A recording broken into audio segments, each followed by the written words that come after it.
Hey everybody, this is your daily dose of all things royal. Hello, my gorgeous, good looking friends. After taking a day off to decompress and really process this circus that's about to come back to New York City on Tuesday, we realize, not shocked, once again, this is all about exploiting vulnerable people. Before I get started, let's get this out of the way. Help this kid out by hitting that like button so this can reach a bigger audience because enough is enough. It's only a matter of time, folks, that this couple is going to get slapped with a class action lawsuit for putting out continued misinformation as well as causing public harm, especially to mental health safety.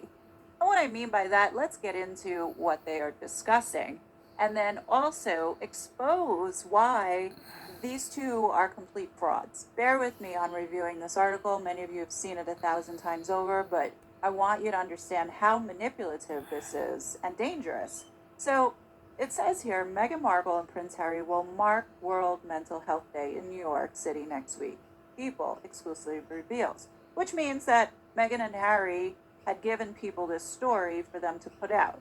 It says here the Duke and Duchess of Sussex will be in New York City, yada yada, for their Archwell Foundation's first in-person event, providing a platform for parents navigating mental health challenges in today's digital age.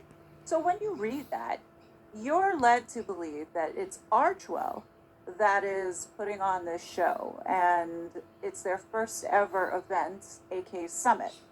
And it says here, the Archwell Foundation will host the Archwell Foundation's Parent Summit, Mental Wellness in a Digital Age, to give voice to families who are passionate about building a safer blah, blah, blah. You all know that this is Meghan's word salad, and it's Meghan attempting to take over an event that really had invited Archwell to be a part of it in a small sliver of a way. They're not even the main attraction. And I think what people did here, People magazine that is, was very deceptive. They led the story with Archwell, but then further down, if you were to continue reading this article, which they're banking on, not many will continue to finish the article, it then brings up this Project Healthy Minds. This is all part of the PR spin, which we should know by now. Anything that Meghan and Harry put out about themselves, there's something up with it. That is Fugazi, and this is Fugazi. So yesterday, either Project Healthy Minds is not on the same page with the PR agenda of Meghan and Harkle, or this is some slight shade. They put out a tweet saying, "This just in. Prince Harry and Meghan will be joining Project Healthy Minds' second annual World Mental Health Day Festival." Right? So no longer is it Archwell's Mental Health Summit bullshit. It is now, hey, they are tagging along to our annual event and taking part in it, okay? They continue on to say, the Duke and Duchess of Sussex will sit down with the U.S. Surgeon General and NBC Carson Daly for the Archwell Foundation Parents Summit. Mental Wellness in a Digital Age, a discussion on building community and positive change for a safer online world for young people. Just to show you how pretentious these two idiots are, by including the Surgeon General, they're classifying and grouping themselves into a category of being leaders. Let's define what the word summit actually really means. Summit meeting is defined as a meeting or conference of heads of state. Notice plural, heads of state, especially to conduct diplomatic negotiations and ease international tensions.